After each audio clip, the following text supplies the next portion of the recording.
Hey, it's Mike Brennan. We're doing a special MITech TV interview with an old friend of mine, Jonathan Rayos. Gosh, I can't remember when I met you. Had to be 20 or 25 years ago, right, John? At least 20 years, yeah. Yeah. 2008. Yep, 18 years. And so he's one of those entrepreneurs, excuse me, that's involved in lots of different things. And now he's involved in a project that's called, well, it's an AI powered network connecting the veterinarian world. Instead of me trying to explain it, which obviously would be better coming from you, why don't you tell the audience a little bit about what it is that's going on with Manu? So, Mike, Manu is an AI native platform, and Manu was created for the veterinary ecosystem, for primarily for clinical practices, for the doctors of veterinary medicine to allow them a more efficient means of managing their practice, which allows them a more intelligent approach, more time to address and treat their patients, the animals. It is a cross species platform. It was built primarily for the small animals, but our platform also applies to equine for the horse industry, as well as large animals, for cows, for food safety. So we do across the board from small animals to large animals, zoo animals, eventually. The Okay. platform also, we've completed the dashboard, and we also have an upcoming wearable component, which will be built towards the latter part of this year. One of the things you mentioned to me when I ran into you a couple of weeks back is that this will make the veterinarian or the clinic or whatever it might be a lot more efficient, right? That's correct. The main primary, we are practice information management system. PIMS is like a SaaS, software as a service, but the main verbiage for the veterinary space is PIMS, again, which is practice information management system. So PIMS has been around. There are several legacy platforms out there that are not AI native, and so we're going to we've been created to disrupt that industry, the old legacy platforms with our AI functionalities. So where did this idea come from? There has to be, I mean, I know I met your dog and recently, and was it the dog that inspired it, or where did the idea come from? Yeah. So Thor got sick about 2 years ago. So he went through the whole cycle, multiple clinics, multiple doctors. His first doctor wasn't able to properly address his hematoma. He had issues with his sinus, his breathing. It escalated towards his chest area. Several weeks of and different treatment plans, multiple antibiotics, um, multiple other treatments, topical and also other medications. Um, those kind of they didn't really help. So we went through about 4 weeks, 5 weeks of different treatment plans. Again, two different doctors, two different clinics. Um, and after that whole process, um, I took the liberty to basically take apart the veterinary space. I wanted to see what was going on with the veterinary space. My previous startup was in the human side, um, from biometrics and facial, for human medicine. And so I wanted to take my experience from my previous startup and to see what I could do for the veterinary space. So that experience, that negative experience that I had with Thor, my dog, allowed me to take a different approach. So I took apart layer by layer, the clinical side, all the different softwares that the current system's using. I took basically every individual software components, the larger components, and just did comparables, see what the gaps were. So I uncovered all the gaps. And I know you have this at various clinics right now doing testing, right? Yeah, we have about 8 to 10 clinics right now that's doing beta. We came into beta just the beginning part of April. Um, we did a soft launch in February, did a full beta in April. So we do have some clinical trials, clinical clinics that are using us. Um, and we have several animals as well, patients that are in our database as well. All right. And now, is this your own project, your own funding, or do you have any kind of funding or partners behind it? Yeah, I mean, it took a different approach. I bootstrapped this from A to Z for the past 16, 18 months. No friends and family involved. I have not opened up the cap table. Cap table I had some, obviously I have 5 doctors that are on the board. So I did provide small equities to those advisory board members, as well as one co-founder who I made. Um, she's got a small equity portion as well. All right. And then, as you said, I was just glancing at some of the notes you sent me. The wearable product will be available in the fourth quarter, right? That's correct. We do have a proprietary wearable. We're going to start off with a small animal component that we're targeting Q4, Q1 2027 for prototype build testing. That's going to allow to capture heart rate, breathing, temperature, um, SpO2, those primary vital signs in real time.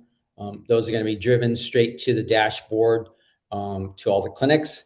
It's also going to be driven to the mobile app to the pet owner, and so that's going to allow them to get a feedback on their pet. Right now, wearables out there are typically trackers, GPS components, things of that nature. There's not too many wearables out there. There's a few that take heart rate and temperature, but those are pretty much it for the wearables. Our main thing is going to be the build out, the components, the connectivity is going to be our differentiator. All right. So when you say wearable, is this like a dog collar or is it a device that gets inserted under the skin or exactly what is it? Yeah, for small animals, it's going to be a dog collar. Yes. Okay. And then Different let's go with ahead. different sizes. So it is going to be species and size specific. It's not going to be small, medium, large. It's going to be based on the species. It's going to be based on the breed, weight, the age. So we can customize. We'll be able to customize the readout from each wearable. And then let's get back to the mobile app. So this is something that will be available both on Android and for iPhone or what? Yeah. So right now it is browser usable. So we do have a televet component that's built right now that you can use for free. You don't have to download an iOS or Android app. It is browser usable. So you can use our televet component, and that will allow you to communicate, take the vital signs without the wearable. You can manually input and select different areas, touch points. It's a map that shows up of your pet. It identifies your pet as a 4-year-old Staffordshire Terrier or whatever breed it is, age, weight, breed specific. You can open up that window and you can touch on the pet map, the areas that pet might have some issues. I actually used it yesterday with Thor. He was having some issues with his belly So I identified that he ate something. So that pet map identified what he had, which was a stomach issue, perhaps something edible, unedible issue, or something maybe even stuck that's in his diaphragm. So the AI bot, our Manu bot, was able to identify that. So the televet is a free application that will tie into our wearable in the again in Q4 Q1. That televet also communicates with our dashboard. So, everybody says they have competition or don't have competition. Is there anybody or any company out there that's doing anything similar to what you're doing? Yes. Again, I mentioned the legacy platforms. There are legacy platforms out there that are not AI native, so they were built without the AI components, and then they added on to their AI to their legacy platforms, which gives them a not so clean readout. Um, just the structure of their dashboards are not as the workflow is not as clean. So we are going against the legacy. There are some other AI native platforms that are being involved as well. But yes, we have done side by side with all the legacy uh, competition as well as the emerging AI apps as well. And how does your product fare against the others? Yeah, so for a clarity standpoint, we did the top five into our front page of our website. So yeah, we do have a side by side with all our key some of our top components. We do have a how do we compare? So I have an open comparison chart. For instance, Monocare against Covetrus. Covetrus is a large publicly traded company. They're probably the first or second largest out there. We did comparables with them side by side with the basis of the PIMS core, side by side on pricing model, multi-species, depth, pricing transparency, the data export. All these other key components side by side are on our front page of our website. And I also did a comparable matrix for all the top 20 PIMS platforms out there, as well as the top 5 emerging AI native platforms out there. Um, you have veterinarians on your board. They've been playing around or experimenting with your product for a while. Have they said they any reaction from them on what they think of it? Absolutely, yeah. So I've got I'll take Dr. Viniak. Dr. Viniak is a director of surgery for VCA, which is the largest veterinary hospital in the world. They're owned by Mars. Mars is the large global uh, candy bar company. It is again, they're a multi-billion-dollar industry, but they own the largest hospital groups in the world. Includes Banfield, VCA, Cornerstone, hospitals like that. So I have Dr. Viniak, who's the director of surgery. She's based in Los Angeles. She's also the director of oncology, as well as her being on the board of the California Board of Veterinary Medicine. She thinks very highly of our platform. She was involved with Mars Corporation and VCA's attempt to build a AI native platform about 4, 5, 6 years ago. They had a multi-million dollar budget to build this out, and two attempts they were unable to build out an AI native platform for their hospital groups internally. So she is part of our board. She was actually when I brought her in March of this year.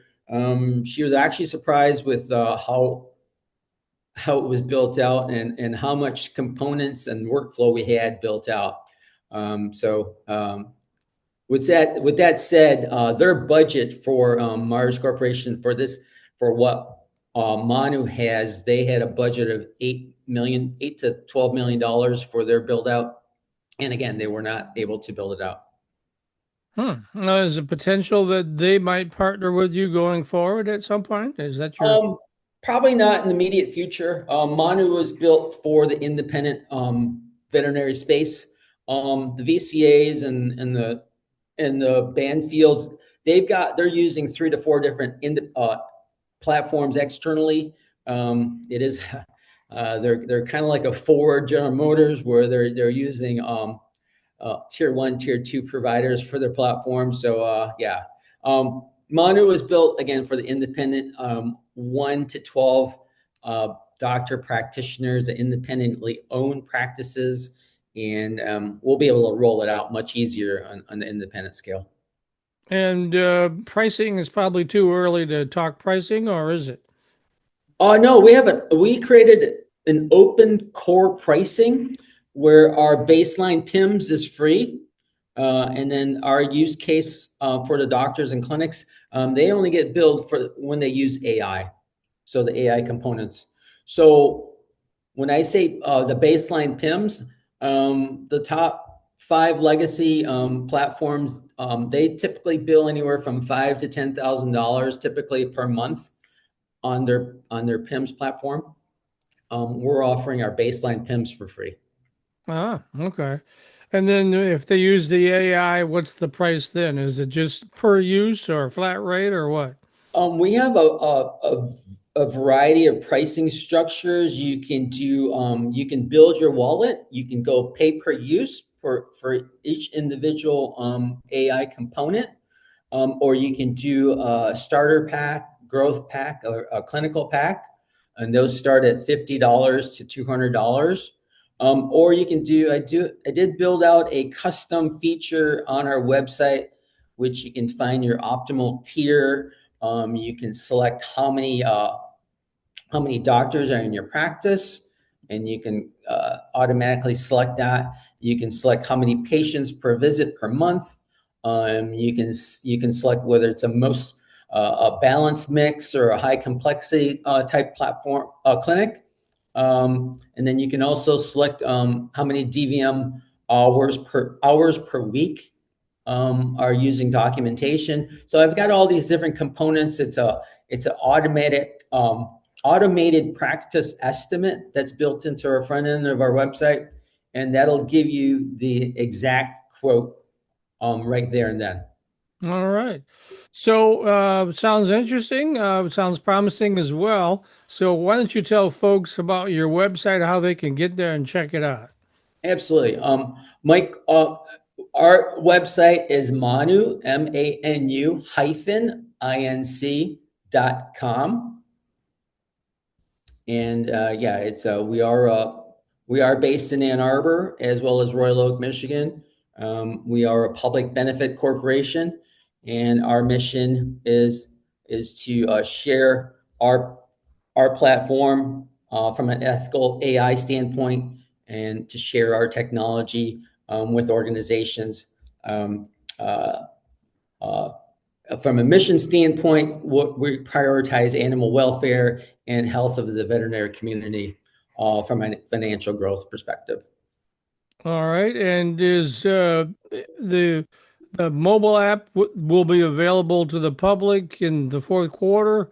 That's probably a little early for you to talk about pricing on that, but that would be just, Joe Blow has a dog and they want to use it, the kind of thing, right? No, the televet and the companion care for pet owners is available now, Mike. It is browser based, so you don't need a app to use it. It works really well on a browser base. There, if you go to the website and select pet owners, it has a whole clear section for pet owners. Has a televet component. And you can log in and create a profile for your dog for free. All right. And then cost on that? Do you have a cost area? Again, the baseline is free. There is a cost when you use the AI component. It starts off at $7.99 a month. If you have multiple dogs, it's $15.99, and that goes up to like four pets per family. And that the televet for $7.99 that allows you to communicate with any hospital, any doctor. We do have the video feed built out already on the browser based app for that $7.99 cost per month, All and right. no subscriptions. The doctors do not have a subscription, as well as the pet owners. We're non-subscription based. It's month to month. Use it, and if you don't like it, don't use it, right? Absolutely. Okay, sounds good. Once again, and if people want to send you an email, John, how would they do that? They can go to hello at manu-inc.com.